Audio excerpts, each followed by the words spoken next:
तो ये परसेप्शन होना चाहिए। परसेप्शन का मतलब ये नहीं हो कि एक पार्टी को आप सरकार बना दिए पहले ही, तो फिर चुनाव काहे के लिए करा रहे हैं। कि रोहिणी आचार्य ने पिता की जान बचाई, उनको अपनी किडनी दे दी, और क्या मामा साधु यादव का आशीर्वाद अपनी भांजी रोहिणी आचार्य को है।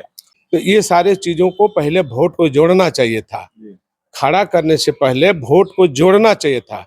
हम आगे आगे जो जो चुनाव में हुआ इसके साथ ना हो, तो इसका जुड़ाव किसके साथ अटैचमेंट किए हैं ये देखना था। कौन कौन जातियां का वोट जुड़ा है आपके साथ, तब करना चाहिए था। बात समझ गया ना। तो वोट कौन जुटा नहीं जुटा ये तो देखना पड़ेगा।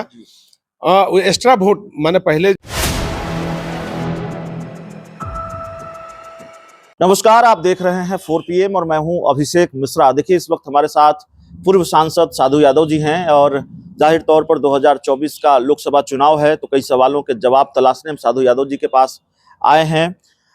सबसे पहला जो सवाल होगा 2024 के लोकसभा चुनाव को लेकर, वो सवाल ये होगा कि परिवारवाद को लेकर प्रधानमंत्री नरेंद्र मोदी लगातार आक्रामक रहे हैं, बीजेपी आक्रामक रही है, लेकिन जब जमुई में चुनावी सभा करने आते हैं प्रधानमंत्री तो परिवारवाद पर कोई टिप्पणी नहीं करते हैं, परिवारवाद पर कुछ बोलते नहीं हैं। और वो वैसे आम दिनों में अगर उनकी सभा हो या उनके हमले हो लालू परिवार को लेकर, या एनडीए नेताओं के हमले हो लालू परिवार को लेकर, परिवारवाद को लेकर लालू यादव को घेरा जाता रहा है, तेजस्वी यादव को घेरा जाता रहा है। तो परिवारवाद पर प्रधानमंत्री की जमुई में चुप्पी जो रही, उसको कैसे देखते हैं? यही सवाल तो मीडिया के लोगों को न पूछना चाहिए। जो हमसे आप पूछवा रहे हैं, तो मीडिया के लोगों को अपना परसेप्शन इख्तियार करना चाहिए था कि प्रधानमंत्री जी पहले इस तरह का भाषा बोलते थे, आज तो इस पर कुछ बोलवे नहीं किए, चुप्पी साध लिए। इसका मतलब क्या हुआ? चुप्पी का मतलब हुआ कि सब एक ही है, सब एक ही तरह का है, इसलिए उनकी बात को अहमियत नहीं रह गया, ना उस पर ध्यान देने की जरूरत है, अपना काम करना चाहिए। तो कहने का मतलब कि न्यूट्रल क्यों बोला जाता है? मीडिया जब पक्षपात करती है तो लोग बोलता है कि मीडिया पक्षपात कर रहा है। तो ये तो काम है तो उस पर भी ब्रेक लगा, मीडिया के पक्षपात पर भी रोक लगा, ब्रेक लगा कि आप पहले से आप LIS क्या बोलते हैं उसको, ओपिनियन पोल जो है आप लागू नहीं कर सकते, चला नहीं सकते। तो उसी तरह से चुनाव आयोग को परसेप्शन पर ब्रेक लगाना चाहिए कि आप पहले चुनाव से पहले आप नहीं बोल सकते कि हम 400 पार हैं कि 500 पार हैं कि 400 पार हैं कि 1000 पार हैं, आप नहीं बोल सकते। इस पर ब्रेक लगना चाहिए। आपको लगता है इससे भी चुनाव प्रभावित होता है, या चुनाव प्रभावित करने के लिए किया जाता है? ये बिल्कुल चुनाव प्रभावित होता है, दिमाग पर बोझ और हावी हो जाता है कि 400 पार, तो फिर न्यूट्रल आप रहे कहाँ? तो फिर चुनाव का मतलब क्या है?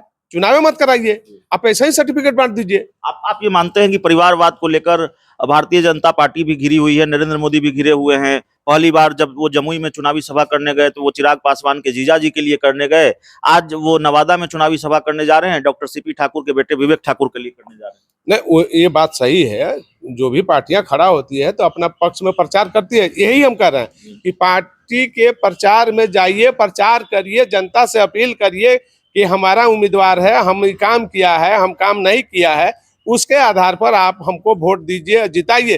तब ये हुआ कि हाँ, ये आदमी सही बात बोल रहा है। नहीं तो पहले ही ये चुनाव नहीं हुआ, प्रचार नहीं हुआ, परसेप्शन का आप 400 पार शुरू करा दिए, तो ये जनता के हित में अच्छा भी नहीं है, चुनाव आयोग के हित में अच्छा नहीं है। और तब देश में चुनाव कराने की जरूरत क्या है? आप ऐसा ही 100, 400, 500 आदमी खड़ा करके सर्टिफिकेट दे दीजिए। साधु यादव जी, आप सांसद भी रहे हैं और जाहिर तौर पर राजनीति के गुना भाग को बहुत दशकों से समझ रहे हैं, और चुनावी मैनेजमेंट में भी आपको महारत हासिल रहा है, ये बिहार के लोग जानते हैं कम से कम।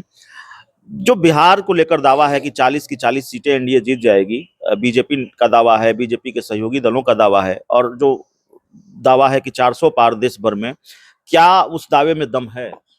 नहीं, जनता के माइंड को आप वाश कर रहे हैं और जनता के माइंड पर आप हावी हो रहे हैं, ये परसेप्शन तैयार करके। बिल्कुल जनता को फिर ही छोड़ना चाहिए और कहना चाहिए कि हमारा पार्टी का ये उम्मीदवार है, फलानवे पार्टी का ये उम्मीदवार है, फलानवा ये निर्दलीय है या अदर पार्टी है, और पसंद जनता को करना है और काम के आधार पर करना है, काम के नहीं आधार पर भी करना है। मैंने काम नहीं किया तब उसके आधार पर भी करना है। तो ये परसेप्शन होना चाहिए। परसेप्शन का मतलब ये नहीं हो कि एक पार्टी को आप सरकार बना दिए पहले ही, तो फिर चुनाव काहे के लिए करा रहे हैं? चुनाव मत कराइए। आपसे जब बात हो रही है तो सारण लोकसभा सीट और पाटलिपुत्रा लोकसभा सीट पर बातचीत जरूरी हो जाती है। आपकी दो भांजी जो हैं वो चुनावी मैदान में हैं। एक तो पहली बार उनकी राजनीति में एंट्री हो रही है, रोहिणी आचार्य, उन्हीं से बातचीत की शुरुआत करते हैं। सारण लोकसभा सीट पर क्या होता हुआ देख रहे हैं और क्या ये परसेप्शन फायदा पहुंचाएगा आरजेडी को कि रोहिणी आचार्य ने पिता की जान बचाई, उनको अपनी किडनी दे दी, और क्या मामा साधु यादव का आशीर्वाद अपनी भांजी रोहिणी आचार्य को है?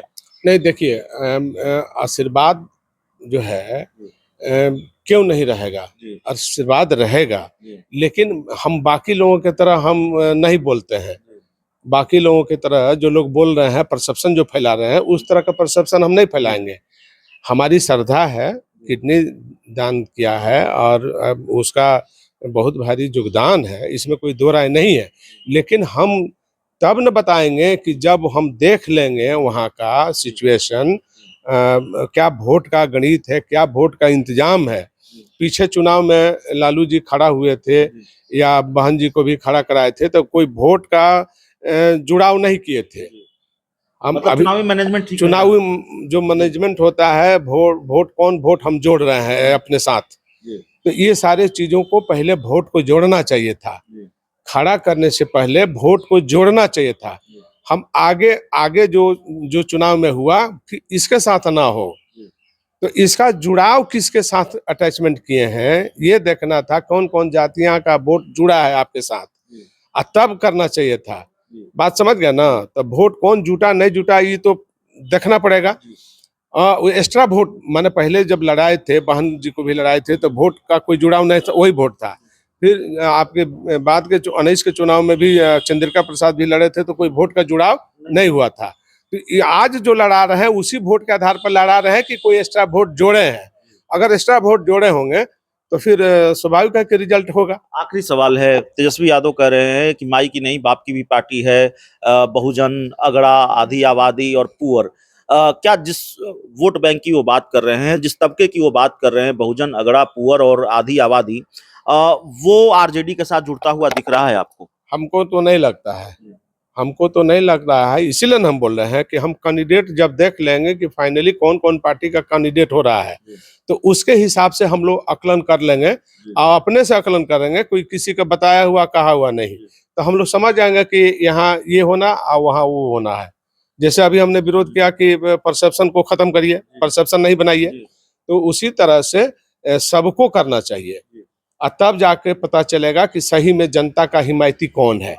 और जनता अगर चुनाव जिता के भेजती है तो किसी पर दोहमत जो लगता है कि परिवारवाद, वो समाप्त हो जाता है। तो हमारे साथ पूर्व सांसद साधु यादव जी थे और बिहार की सियासत के कई सवालों को हम समझने की कोशिश कर रहे थे। इस पूरी रिपोर्ट में इतना ही। बहुत बहुत धन्यवाद।